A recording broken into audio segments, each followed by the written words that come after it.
الله وبركاته.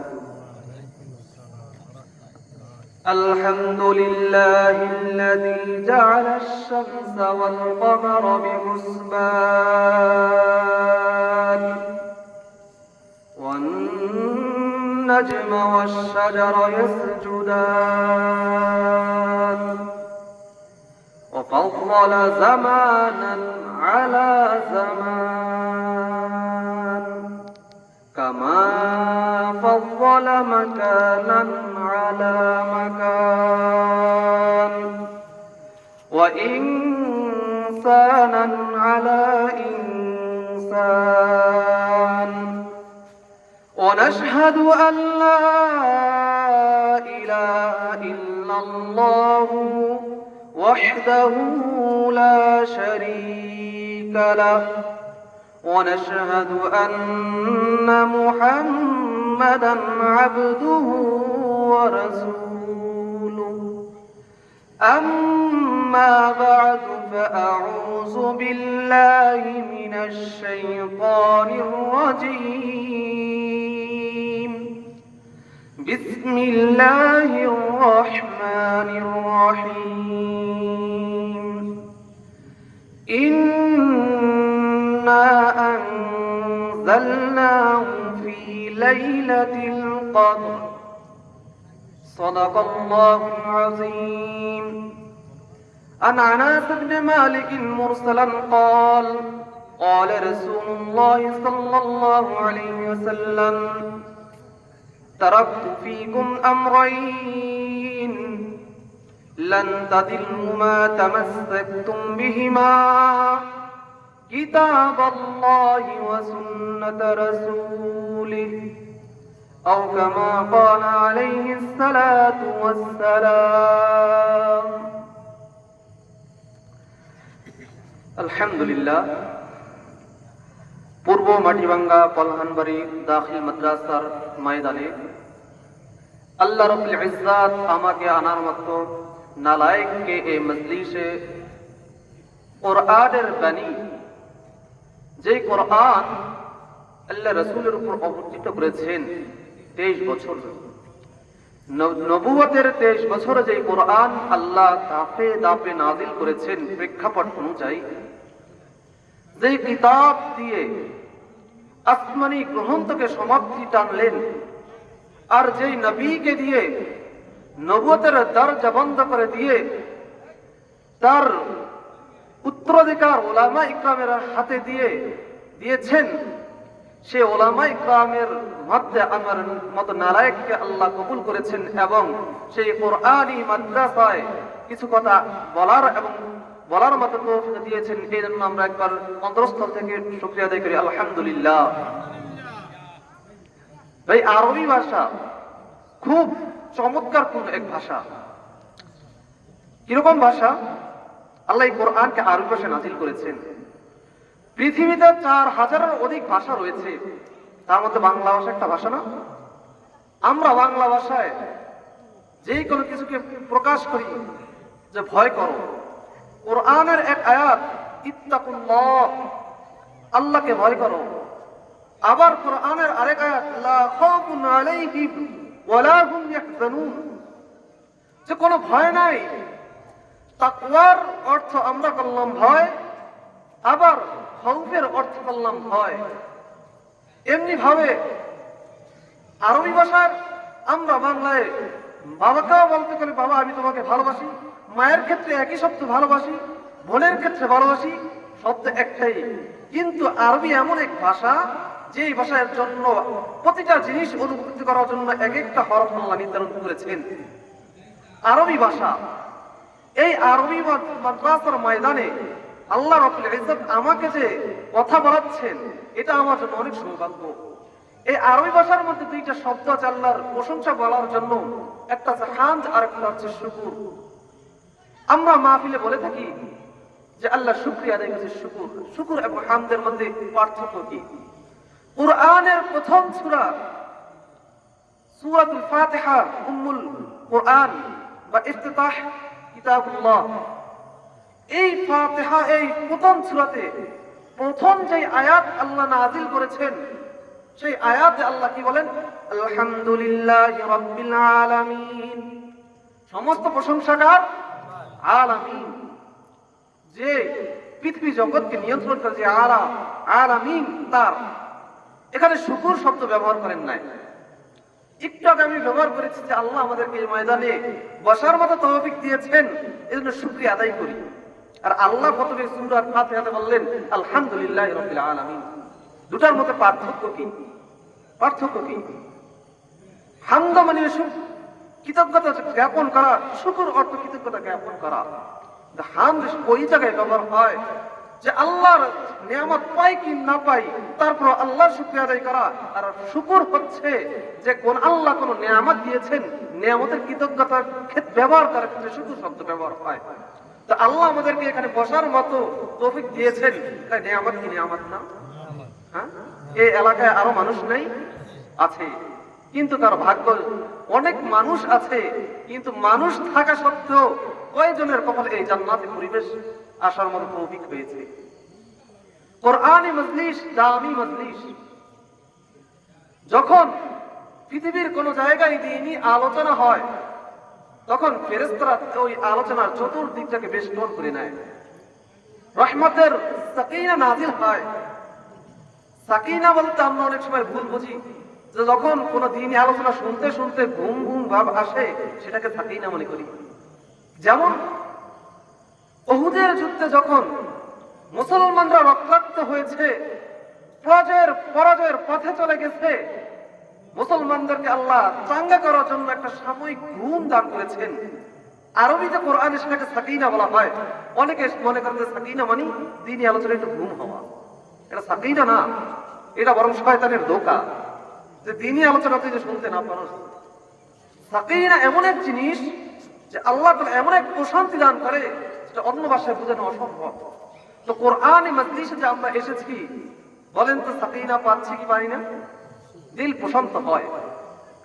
একবার আমার সাথে তাকবীর গান জোরে, লিল্লাহি তাকবীর, আরো জোরে। এই যে তাকবীর দিয়েছি, এটার কি ফায়দা জানেন? এক নম্বর ফায়দা, আল্লাহ কোরআনে ঘোষণা করেন, আলা, হে মানুষ, হে জিন, পৃথিবীর সমস্ত সবাই জেনে রাখো, বিযিক্রিল্লাহি তাতমাইন্নুল কুলুব। বিযিক্রিল্লাহ, আল্লাহর স্মরণ দ্বারা তোমাদের অন্তরসমূহ প্রশান্তি লাভ করে। বলেন তো মানুষের সবচেয়ে বড় চাহিদা কি? সবচেয়ে পাওয়া কি? হৃদয়ের প্রশান্তি। আপনার কাছে লাখো টাকা আছে, কিন্তু হৃদয়ের প্রশান্তি নাই, ভালো ঘুম আসবে? জিনটা ভালো লাগবে? লাগবে না। যদি নিজেকে ভালো লাগতে হয়, মনের শান্তি সবচেয়ে বড় শান্তি। ভাঙা ঘরে শুয়ে অনেকে শান্তি পায়, আবার লাখ টাকার ঘরে শুয়ে শান্তি পায় না। এই শান্তিটা কিভাবে আসে? সেই জন্যই বলেন, আল্লাহ, জেনে রাখো, জেনে রাখো। কি কথা জেনে রাখো? বিযিক্রিল্লাহ। জিকির শব্দটা আম, ব্যাপক অর্থে ব্যবহার হয়, ব্যাপক অর্থে। জিকির মানে আল্লাহকে স্মরণ করা। আল্লাহকে স্মরণ অনেক ভাবেই করা হয়। এক নম্বরে আল্লাহ আল্লাহ আল্লাহ, জিকিরের মাধ্যমে জিকির হয় কি হয় না? কোরআন তেলাওয়াত শোনার মধ্যে হয় কি হয় না? বলেন ভাই, নামাজ পড়ার মধ্যে হয় কি হয় না? আল্লাহকে যেভাবে স্মরণ করেন না কেন, সেটাই জিকির। জিকিরের এক জিনিস হলো আল্লাহকে স্মরণ করা। যে কোরআনী মাদ্রাসায় কোরআন পড়ানো হয়, তাহলে কাকে স্মরণ করা হয়? এই মাদ্রাসাটা কিসের মাদ্রাসা? কোরআনের মাদ্রাসা। তো যারা এখানে কোরআনে দরস দেয়, কোরআন পড়ে, তাদের অন্তর কি থাকে ভাই? বলেন না কেন? প্রশান্তিময় থাকে, স্বচ্ছ হৃদয়ের মানুষ তারা হয়। এই জন্য তো তাদের চরিত্র খাতামুল আম্বিয়া, সাইয়্যিদুল মুরসালিন রাসূলুল্লাহ সাল্লাল্লাহু আলাইহি সাল্লামের চরিত্রবান তারা হন। আর রাসূলুল্লাহ সাল্লাল্লাহু আলাইহি সাল্লামের চরিত্রটা কেমন ছিল? আম্মাদান হযরত আয়েশা রাদিয়াল্লাহু তাআলা আনহাকে জিজ্ঞেস করা হলো যে আমার রাসূলের চরিত্র কেমন ছিল? তখন আয়েশা রাদিয়াল্লাহু তাআলা বলেন, হুয়াল কুরআন। যে আমার কাছে রাসূলের চরিত্র জানতে চাও, সেটা হচ্ছে কোরআন। কোরআন মানে হচ্ছে আমার রাসূলের চরিত্র। আর এই চরিত্র বর্ণনা করতে গিয়ে কোরআন বলে, ইন্নাকা, এই কোরআন রাসূলের চরিত্র বর্ণনা করতে গিয়ে বলে যে খুলুকুল আযীম। আযীম মানে ব্যাপক। আপনার চরিত্র কি ভাই? খুলিকা আযীম। আল্লাহ তাআলা এই যে মাদ্রাসা আমাদেরকে দিয়েছেন, এর কদর করতে হবে। আমি কোরআনে একটি আয়াত পড়েছি, ইন্না আনজালনাহু ফি লাইলাতিল কদর। আজকের ইশার নামাজে দ্বিতীয় রাকাতে এই সূরাটা তিলাওয়াত করা হয়েছে। এই সূরাতে আল্লাহ প্রথম আয়াত নাযিল করেছেন, ইন্না আনজালনাহু ফি লাইলাতিল কদর। নিশ্চয় আমি এই কোরআনকে নাযিল করেছি বরকতময় রাতে। কি রাতে ভাই? বরকতময় রাতে। আমি প্রথমে বলেছিলাম যে কোরআন নাযিল হয়েছে রাসূলের নবুয়তের 23 বছরের প্রেক্ষাপট অনুযায়ী ধাপে ধাপে, আর আল্লাহ এখানে বললেন ইন্না আনজালনাহু ফি লাইলাতিল কদর। লাইলাতুল কদরে কোরআনকে নাযিল করেছেন। কোথায় নাযিল করলেন? কার কাছে নাযিল করলেন? এই কোরআন সর্বপ্রথম সুরক্ষিত ছিল লৌহে মাহফুজ নামে। সেখান থেকে আল্লাহ ইন্না আনজালনাহু ফি লাইলাতিল কদর, লাইলাতুল কদর, এই লাইলাতুল কদরে আসমানে একটা ঘর রয়েছে। আমাদের পৃথিবীতে আমাদের ঘর আছে কি নাই? বলেন আছে কি নাই? আছে। আল্লাহর একটা ঘর আছে, নাম কি? মসজিদ। আহাব্বুল বিলাদি ইলাল্লাহি মাসাজিদুহা ওয়া আবগাদুল বিলাদি ইলাল্লাহি আসওয়াকুহা। আল্লাহর নিকট পছন্দনীয় স্থান হলো মসজিদ, আর অপছন্দনীয় বিষয় হলো বাজার। আমাদের সমাজের চরিত্র হলো আল্লাহ যা পছন্দ করেন আমরা তার উল্টা চলি। মসজিদে লোক কম, বাজারে বেশি। তো 7 আসমানের মধ্যে মতান্তর কোন রিওয়ায়াত আছে চতুর্থ আসমানে, কোন রিওয়ায়াত আছে 7 আসমানে একটা ঘর আছে, বাইতুল মামুর। কি ভাই? বাইতুল মামুর। পৃথিবীর প্রথম ঘরের নাম হচ্ছে বাইতুল্লাহ, যেখানে আমরা 5 ওয়াক্ত যেই দিকে সিজদা দিচ্ছি সেইটার নাম হচ্ছে বাইতুল্লাহ। ওই বরাবর চতুর্থ আসমানে অথবা সপ্তম আসমানে একটা ঘর আছে, বাইতুল মামুর। এই ঘরটা কেমন? এটা এমন এক দামি ঘর, যেই ঘরে ফেরেশতারা 70,000 ফেরেশতা প্রতিদিন প্রবেশ করে আল্লাহর জিকিরের জন্য, আল্লাহর ইবাদতের জন্য। যে ফেরেশতা জীবনে একবার বাইতুল মামুরে ঢুকেছে, কিয়ামত পর্যন্ত সে আর দ্বিতীয়বার ঢোকার চান্স পাবে না। তাইলে বোঝেন কত সৈনিক আল্লাহ রয়েছে, কত সৈনিক আল্লাহ রয়েছে। আল্লাহ কত বড়, যার এত বিশাল বাহিনী রয়েছে, তারপরেও কিছু অমানুষ আল্লাহর বিরুদ্ধে কি করে? যুদ্ধে লিপ্ত হতে চায়। যেমন নমরুদ। এই নমরুদ শুধু হযরতে ইব্রাহিম আলাইহিস সালামের যুগে ছিল না, এই নমরুদ প্রতিটা যুগে যুগে এসেছে, এখনো আছে। যখন আমেরিকা সুপার পাওয়ার ছিল, তখন মোল্লা ওমরকে বলেছিল যে এই তোদের ওসামাকে দে, নাইলে তোদের আফগানিস্তানকে ঘুরিয়ে দিব।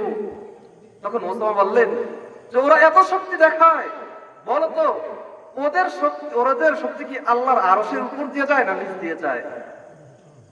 বলেন, উপর দিয়ে যায় না নিচ দিয়ে যায়? আর আল্লাহর আরশটা কেমন? আল্লাহ কেমন? একটু পরিচয় আগে দেই। আয়াতুল কুরসি নামে একটা আয়াত আছে, জানেন? আয়াতুল কুরসি আল্লাহ বলেন ওয়াসিয়া কুরসি। কুরসি মানে যে আমি বসে বসে চেয়ার। লক্ষ্য করবেন এই জায়গাটা, ওয়াসিয়া কুরসি সামাওয়াতি ওয়াল আরদ। আল্লাহ বলছেন আল্লাহর যে সিংহাসন, সেই সিংহাসন আসমান এবং জমিন পুরোটাকে বেষ্টন করে নিয়েছে। বলেন স্টেজ বড় না চেয়ার বড়? এই এখানে স্টেজ বড় না চেয়ার বড়? স্টেজ বড় না? তা আল্লাহ কিসের কথা বললেন? বলেন না দুইটা জিনিস, একটা হচ্ছে কুরসি, একটা হলো আরশ। কি ভাই? আরশ। আল্লাহ একথা বলেন না যে আরশ পুরো আসমান এবং জমিনকে ঘেরাও করে নিয়েছে, বরং হচ্ছে কুরসিটা, মানে এই যে প্যান্ডেল, এই প্যান্ডেলের মধ্যে যে চেয়ার বসানো, যে চেয়ারটাই পুরো পৃথিবীকে ঘেরাও করে নিয়েছে। তাহলে যেই চেয়ার এত বড়, তার আরশটা কত বড়, আর যার আরশ কত বড়, সে মালিক কত বড়। একটু বুঝে এসেছে? সে আল্লাহর বিরুদ্ধে ষড়যন্ত্র করে যুগের পর যুগ। এই যে এখন মুসলমানদের বিরুদ্ধে কথা যুদ্ধে যাচ্ছে, কোন প্রয়োজন একটু বলতেছি। আমি মূল আয়াত আসবে, ইনশাআল্লাহ মূল আয়াত আসবে, একটু কথাটা বলি, যেহেতু বর্তমান পরিস্থিতি একটু ভিন্ন। আমরা সুপার পাওয়ার দেখলেই ভয় পাই। ওদের রয়েছে সরঞ্জাম, অত্যাধুনিক হেলিকপ্টার, কিন্তু আমাদের একটা জিনিস রয়েছে যেটা আমরা প্রথমে দিয়েছিলাম, তাকবীর। বদরের যুদ্ধে 313 জন একটা ভাঙ্গা তলোয়ার নিয়ে দাঁড়িয়েছিল কিসের পাওয়ারে? তাকবীরের বদৌলতে। ওরা হাজারো ষড়যন্ত্র করবে, লাতাজিদান্না আশাদ্দান নাসি আদাওয়াতান লিল্লাযীনা আমানুল ইয়াহুদা ওয়াল্লাযীনা আশরাকু। এই আয়াতটা আমি কেন পড়ছি বলি, আগে একটা এই আয়াতের মধ্যে একটা হাদিস থেকে বলি। শেষ জামানার মুসলমানদের দিকে ইঙ্গিত করে আল্লাহ রাসূল বলেন যে শেষ জামানায় মুসলমানরা এমন একটা অবস্থা আসবে যে তারা বিধর্মীদেরকে এতটাই অনুসরণ করবে যে তারা বিধর্মীরা যদি ইহুদি খ্রিস্টান গর্তের ভিতর আঙ্গুল ঢোকায়, মুসলমানরাও সেখানে আঙ্গুল ঢোকাবে। এর অর্থ মানে পদাঙ্ক অনুসরণ করবে। ইহুদিরা যা করে আমরাও তা করুন, খ্রিস্টানরা যা করে আমরাও তা করুন। কিন্তু আল্লাহ জানেন লাতাজিদান্না আশাদ্দান নাস আদাওয়াতান লিল্লাযীনা আমানু, যে যারা ঈমান এনেছে তাদের বড় শত্রুকে জানো। এক নাম্বার সবচেয়ে বড় শত্রু হচ্ছে ইহুদ। কারা ভাই? ইহুদিরা। ওয়াল্লাযীনা আশরাকু, তারপর যারা শরীক করে। তারপর তারা কি করে ভাই? দুটো বিষয়। ইহুদিদেরকে সরাসরি ইহুদি বলে আল্লাহ সম্বোধন করেছেন যে মুসলমানদের সবচেয়ে বড় শত্রু হলো ইহুদি। আর মুশরিকদের মধ্যে অনেক জাত রয়েছে, খ্রিস্টান রয়েছে, বৌদ্ধ রয়েছে, আরো অনেক জাত রয়েছে, কিন্তু ইহুদিদেরকে স্পষ্ট করে দিয়েছেন। আর আল্লাহ রাসূলের হাদিস যে কিয়ামত ততক্ষণ পর্যন্ত আসবে না যতক্ষণ চূড়ান্ত যুদ্ধ ইহুদি এবং মুসলমানদের সাথে হচ্ছে। এই ইহুদ আজকে পুরো পৃথিবীটাকে কি করছে ভাই? নিয়ন্ত্রণ করছে। কিসের বলে জানেন? বলেন তো কিসের বলে? বলেন। অস্ত্র বলে না, শুধু অস্ত্রের বলে হয় না। যখন প্রথম যুদ্ধ হয়েছিল, প্রথম বিশ্বযুদ্ধ, তখন তারা একটা জিনিস লক্ষ্য করলো যে এই পৃথিবীকে যদি আমি নিয়ন্ত্রণ করতে হয় তাহলে আমার বিদ্যা এবং শক্তি দুটোই লাগবে। কি লাগবে ভাই? বিদ্যা, জ্ঞান। এই জ্ঞানের জন্যই আজকে এই মাদ্রাসা। আর এই জন্যই আমার প্রথম আয়াত পড়েছি, ইন্না আনজালনাহু ফি লাইলাতুল কদর, যে আল্লাহ লাইলাতুল কদরে যে কোরআনকে নাযিল করেছেন সেটা কেমন কিতাব, সেই কিতাবটা কেমন। এই কোরআনুল কারীমের সর্বপ্রথম শব্দ, সর্বপ্রথম আয়াত, যে আয়াতটা আল্লাহ নাযিল করেছেন সেটা কি জানেন? সেখানে নামাজের কথা বলেন নাই, রোজার কথা বলেন নাই, যাকাতের কথা বলেন নাই। সেখানে প্রথম শব্দটি বলেছেন ইকরা। ইকরা, পড়ো, পড়ো। কি ভাই? পড়ো। জ্ঞানের কত দাম দেখেন। কোরআন কি বলে?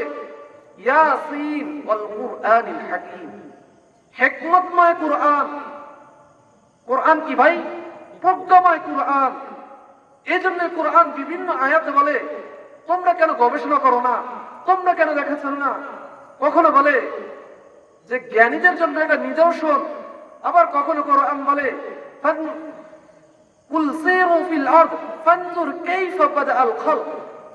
আল্লাহ পৃথিবীকে ভ্রমণ করতে বলেছেন, তার সৃষ্টি জগৎ নিয়ে চিন্তা করতে বলেছেন, গবেষণা করতে বলেছেন। এই জন্য কোরআনের সর্বপ্রথম যে লফজটা আল্লাহ ব্যবহার করেছেন ইকরা, যে বরকতময় যে কিতাব কোরআন আল্লাহ নাযিল করেছেন, যে আল্লাহ নাযিল করেছেন বরকতময় রাতে কোরআনকে লৌহে মাহফুজে, সেই লৌহে মাহফুজ থেকে নবুয়তের 23 বছরে দাফে দাফে যে কোরআনকে আল্লাহ রাসূলের মাধ্যমে আমাদের কাছে পৌঁছে দিয়েছেন, তার প্রথম শব্দটা কি ছিল? ইকরা, মানে পড়ো, বিদ্যা অর্জন করো। আর এই বিদ্যার জন্য এই সমস্ত মাদ্রাসা। আর এই মাদ্রাসা হচ্ছে কিসের ভাই? কোরআনের মাদ্রাসা। আর বললাম আল্লাহর জিকিরটা কি হয়? প্রশান্তি লাভ হয়। তো এই মাদ্রাসা যদি পড়ানো হয়, আল্লাহর কোরআনের সাথে নিজের দিলকে একত্রিত করে প্রশান্তিও লাভ করতে পারবে এবং এই দুনিয়াকে বিজয়িত করতে পারবে। তো আপনাদের বাল ও বাচ্চাদেরকে এই মাদ্রাসায় দিবেন, কারণ আল্লাহ পড়ার জন্য আগে বলছেন আগে শিখো। রাসূলুল্লাহ সাল্লাল্লাহু আলাইহি ওয়াসাল্লাম বলেন না যে উযুর 4 ফরজ, উযুর 5 ফরজ। বরং কেউ উযু শিখতে এসেছে, বলে যাও পানি নিয়ে আসো। আল্লাহ রাসূল উযু করে দেখে দিয়েছেন। সাহাবারা এমন করেছেন, হাদিসের কিতাবে পাওয়া যায় যে উযু কিভাবে শিক্ষা দিয়েছেন, যে রাসূলুল্লাহ কেউ তাদের কাছে উযু শিখতে আসলে পানি দিয়ে উযু ধুয়ে দিত। এই কোরআনী মাদ্রাসা প্র্যাকটিক্যাল মাদ্রাসা, মানুষকে বুঝিয়ে দেওয়া, কোরআনের আয়াত প্র্যাকটিক্যাল ভাবে বুঝিয়ে দেয়। শুধু বাংলা কোরআন পড়ে, বাংলা হাদিস পড়ে লাভ নাই। অনেকে অনেক বাংলা পড়ে গোমরা কেন হয় জানেন? আল্লাহ তো কোরআন গোমরা হওয়ার জন্য নাজিল করেন নাই, গোমরা হওয়ার জন্য নাজিল করছেন হুদাল্লিল মুত্তাকিন, মুত্তাকিনদের জন্য হেদায়েত। তাহলে এই কোরআন দ্বারা আবার গোমরা হয় কেন? আল্লাহ বলেন ইউদিল্লু বিহি কাসীরা ওয়া ইয়াহদি বিহি কাসীরা, যে এটা এমন এক কিতাব যার দ্বারা আমি অনেককে হেদায়েত দান করি, আবার এটা এমন এক কিতাব যার দ্বারা আমি অনেককে পথভ্রষ্ট করি। পৃথিবীতে সবচেয়ে সম্মানিত লেখক রাইটার হচ্ছে কারা জানেন? কাতিবুল ওহী, যারা ওহী লেখে। এই কোরআনকে আল্লাহ নাজিল করেছেন কোথায় বলেন ভাই? সর্বপ্রথম আরবে। কোথায়? আরবে, রাসূলের উপর। আরবদের এই কোরআন দেখেন, মুজিজা দেখেন, এই কোরআনের একটা মুজিজা যে কোরআন আল্লাহ আরবে নাজিল করলেন। আর আরবের মানুষের লেখাপড়া জানতো না, কিন্তু তাদের মুখস্থ ছিল, মুখস্থ শক্তি ছিল অনেক প্রখর। তাদের মুখস্থ শক্তি এত প্রখর ছিল যে তারা তাদের উটের বংশ পরিচয় মুখস্থ করে বলতে পারত। এই কোরআনকে প্রথমে আল্লাহ নাজিল করেছেন আরবের উপর। এই কোরআনকে প্রথমে সংরক্ষণ করেছে মুখস্থের মাধ্যমে। কোরআন একটা মজা দেখে এই কথাগুলো বলছি। পৃথিবীর নিয়ম হলো কোন কিছুকে যদি একজন দ্বারা আরেকজনের পৌঁছানো হয়, একটু না একটু বিকৃত হয়। আপনি কাউকে বলেন যে না আমাদের একটু চুন নিয়ে আয়, সে এটাকে আরেকজনের পৌঁছে দেখবে চুনের জায়গায় চুলও পাই যেতে পারে, বিকৃত হতে পারে। সে আরেকজনের কথা আরেকটা বিকৃত হতে পারে। কিন্তু কোরআন লিখিত নাজিল হয় নাই, কোরআন মৌখিকভাবে নাজিল হয়েছে। মৌখিকভাবে নাজিল হওয়া সত্ত্বেও বিকৃত হয় নাই। এটা কোরআনের মুজিজা। এটাই একমাত্র কিতাব যেটা বিকৃত হয় নাই। কারণ আছে এর পিছনে, কারণ এই কোরআনের সংরক্ষণের দায়িত্ব কে নিয়েছে? স্বয়ং আল্লাহ নিয়েছেন। যে বিষয় আল্লাহ নিয়েছেন, আল্লাহ নিজে নিয়েছেন, সেটা বিকৃত করার কে আছে?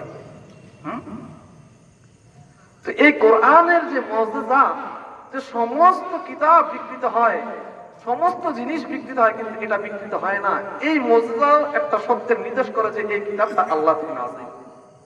তো এই নাযিলকৃত কিতাবের প্রথম আয়াত বলেছে কি ইকরা পড়ো। আর এটা কেমন কিতাব? এখন ফিতনাময় যুগ না ভাই, ফিতনা যেখানে সেখানে ফিতনা, অন্ধকার। ও কথা বলতেছিলাম যে এই কোরআনকে কেন আল্লাহ হেদায়েত দান করেন এবং কেন গোমরাহ করেন? এই কোরআন দ্বারা নাকি? প্রথমে আল্লাহ সূরা বাকারাতে বললেন হুদাল্লিল মুত্তাকিন, মুত্তাকিনদের জন্য হিদায়াত। আবার এক পৃষ্ঠা উল্টালে বলে ইদুল্লু বি কাসীরা ওয়া ইয়াহদি বি কাসীরা, আমি এই কোরআন দ্বারা কাউকে হিদায়াত দান করি, কাউকে আবার গোমরাহ করি। তো কাকে গোমরাহ করেন? পৃথিবীতে অনেক শ্রেণীর মানুষ রয়েছে, আমাদের মাঝে অনেক শ্রেণী রয়েছে। কেউ কৃষক, কেউ চাকরিজীবী, আছে না ভাই? এক পেশার লোক আছে না? তো পৃথিবীতে অনেক পেশার অনেক লোক আছে। আল্লাহ বলছেন কাদেরকে আমি গোমরাহ করি জানো? ওমা ইউদিল্লু, আমি গোমরাহ করি না, কাউকে গোমরাহ করি না। আয়াতটা আমি আবার বলছি, একটু শুনুন। ইদুল্লু বি কাসীরা ওয়া ইয়াহদি বি কাসীরা ওয়া মা ইযিল্লু ইল্লাল ফাসিকিন। তাইলে মানুষের মধ্যে ফাসিক আছে, জালেম আছে, আবেদ আছে, বুঝেন নাই? একটু বুঝবেন। আল্লাহ বলেন যে আমি খ্রিস্টানদেরকে কি করি? গোমরাহ করি। ফাসিক কাকে বলে জানেন? যার ঈমান আছে কিন্তু শরীয়তের ওয়াজিব জানা সত্ত্বেও সেটাকে কি করে ভাই? তরক করে। ফাসিক, ফাসিককে খ্রিস্টান তো এমনিই গোমরাহ, ইহুদি তো এমনিই গোমরাহ, বৌদ্ধ তো এমনিই গোমরাহ। তবে আমি গোমরাহ করি মুসলমানদের মধ্যে যে ফাসিক। ফাসিক কত বড় এক মারাত্মক জিনিস। ওয়াজিবকে কি করে ভাই? যদি ফরজকে যদি অস্বীকার করে সেটা কাফির। মুতাওয়াতির ভাবে যে ফরজ এসেছে সেটা অস্বীকার করলে সেটা মুসলমানের গণ্ডিতেই নেই। যে ওয়াজিব তরক করে, যেমন ধারে কি ভাই রাখা সুন্নাত। কোন ফিকার কিতাবে সুন্নাত? আম হয়ে গেছে সুন্নত। কোন ফিকার কিতাবে পেয়েছেন সুন্নত? সারা মাযহাবে, ভালো করে শুনবেন, চাই সে হানাফি হোক, শাফি হোক, হাম্বলি হোক, চারো মাযহাবে দাড়ি এক মুষ্টি রাখা ওয়াজিব। ফতোয়ার কিতাব স্পষ্ট। ফিতরাতে ইসলাম 10টা। ফিতরাতে ইসলাম কয়টা ভাই? 10টার মধ্যে একটা হচ্ছে দাড়ি। এই দাড়ি হচ্ছে ওয়াজিব। চিরস্থায়ী গুনার এই দাড়ি ছাটে সে আবাদুল আরব চিরস্থায়ী 24 ঘন্টার গুনায় লিপ্ত হয়। কারণ 24 ঘন্টাতে তার একটা ক্লিন শেপ থাকে। তা আল্লাহ জানেন কাদেরকে প্রশ্ন করি ফাসিক। তো দাড়ি থাকলে হেও ফাসিক। এর জন্য দেখবেন মিডিয়া দাড়ি নাই এলা কিছু মিডিয়াতে বক্তব্য দেয় কোরআন দিয়ে। কি দিয়ে ভাই? কোরআন দিয়ে। এমাম আছে না একজন হিজবুত তাওহীদের ইমাম, মুখে আছে দাড়ি? হ্যাঁ, তাহলে মুসলিমের একটা হাদিস আপনাদেরকে শোনাই। হাদিসের কিতাবের সবচেয়ে কোরআনের পরে যে বিশুদ্ধ হাদিস সেটা হচ্ছে বুখারী। বুখারীর পরে যে কিতাবের নাম মুসলিম। এই মুসলিম শরীফে মুকদ্দমাত ইমাম মুসলিম একটা হাদিস এনেছেন যে আখিরি জামানায় অর্থাৎ কিয়ামতের পূর্বে শেষ জামানায় এমন এক জামানা আসবে যে আল্লাহ রাসূল বলেন যে মানুষ শয়তান মানুষ রূপে সেজে কোরআন হাদিস দ্বারা মানুষকে গোমরাহ করবে। কি দ্বারা গোমরাহ করবে? মুসলিমের হাদিস মুকদ্দমাতে আছে যে মানুষকে গোমরাহ করবে কোরআন এবং হাদিস দ্বারা। এর ব্যাখ্যায় মুহাদ্দিস রেখে যে আল্লাহ রাসূল যে বলছেন যে শয়তান মানুষকে কোরআন হাদিস দ্বারা গোমরাহ করবে, এর দুইটা তরিকা হতে পারে। একটা তরিকা যে শয়তান সরাসরি মানুষের রূপ নিয়ে এসে মসজিদের মিম্বরগুলোকে দখল করে কোরআনের ভুল ব্যাখ্যা করে মানুষকে গোমরাহ করবে। আর দ্বিতীয় শ্রেণী এমন যে মানুষ রূপে কিছু শয়তান কোরআনকে বিকৃত করে, হাদিসকে বিকৃত করে, হাদিসের নামে চালিত করে মানুষকে বিকৃত করবে। হিজবুত তাওহীদের দিকে তাকান, হাদিসের ব্যাখ্যা দেয়। মাজার পূজারীদের দিকে তাকান, হাদিসের ব্যাখ্যা দেয়। আরেকটা দিকে ফেরকায়ে কোরআনিয়া যে আমরা কোরআন মানে অন্য কিছু মানি না, তারা কি? তারাও কোরআন দিয়ে দলিল দেয়। সবাই তো কোরআন দিয়ে দলিল দেয়। একদিন আমাকে একজন প্রশ্ন করেছেন, ভাই ডাক্তার জাকির নায়েক তো কোরআন দ্বারা দলিল দেয়, আপনারা হুজুরের মারামারি করেন কেন? তারা বাতিল বলেন কেন? বুঝুন নাই, সে তো কোরআনের কথা বলে, হাদিসের কথা বলে। ভাই এখানে কথাটা স্পষ্ট করি যে অনেক ইমাম অনেক কথা থেকে রুজু করেন। ইতিহাস আছে না? নাই আছে না? অনেক আছে। যেমন ইমাম আবু হানিফা কত মাসালা থেকে রুজু করেছেন সাহিবাইনের দিকে। আহলে হাদিস মানে ডাক্তার জাকির নায়েক না। জাকির নায়েক একসময় আহলে হাদিসের ছিল, কিন্তু এখান থেকে যে রুজু করেছে এটা অনেকেই জানেন না, অনেকেই জানেন না, বুঝছেন? তো এই যে কোরআনের নামে হাদিসের নামে মানুষকে ধোঁকা দেয়, আর আমরা বলি আর তো কোরআনে হাদিসের কথাই বলে। এই জন্য কোরআন ও হাদিস ইলম নিতে হলে আগে যাচাই করতে হয়। এই জন্য হাদিসের কিতাবগুলোতে রাবীদের জীবনী, রাবীদের বিষয় যাচাইয়ের পর হাদিসের মান দেওয়া হয়। কোন হাদিসটা মাশহুর, কোনটা গরীব, কোনটা কি। এই জন্য আপনি ইসলাম নিবেন, আগে তার মধ্যে ইসলাম আছে কিনা দেখবেন। এমন ব্যক্তি থেকে ইসলাম নিবেন না যে ইসলামের বিকৃতি করে। ইমামে বুখারী যিনি লিখেছেন তিনি ওই হাদিসকে বর্জন করেছেন যে মানুষ, ইমাম বুখারী কতটা সতর্কতা অবলম্বন করেছে দেখেন, যে তিনি পায়ে হেঁটে অনেক দূর গিয়েছেন হাদিস সংগ্রহ করার জন্য। তিনি দেখলেন যে বকরিকে খানা বিহীন একটা প্লেট দিয়ে মিথ্যা ওই ডাক্তার সাথে আয় থেকে আসার জন্য ধোকা দিয়ে ওই ব্যক্তি বকরিকে ধোকা দেওয়ার কারণে তার থেকে তিনি হাদিস গ্রহণ করেন নাই। আর আজকে আমরা ইউটিউব থেকে হাদিস গ্রহণ করি। চাই না সে মুজাফফর বিন মুসলিম, চাই না সে যে কেউ। তো ইলম নিতে হলে আগে কার থেকে ইলম নেবেন এটা আগে দেখবেন। এই বলে আমি আমার বক্তব্যকে শেষ করতে আখির দাওয়ানা আলহামদুলিল্লাহি রাব্বিল আলামিন। আলহামদুলিল্লাহ, অসংখ্য শুকরিয়া। আল্লাহ হযরতের জবানের ভিতরে জাযায়ে খায়র দান করুক, সকলে বলি আমিন। আলহামদুলিল্লাহ।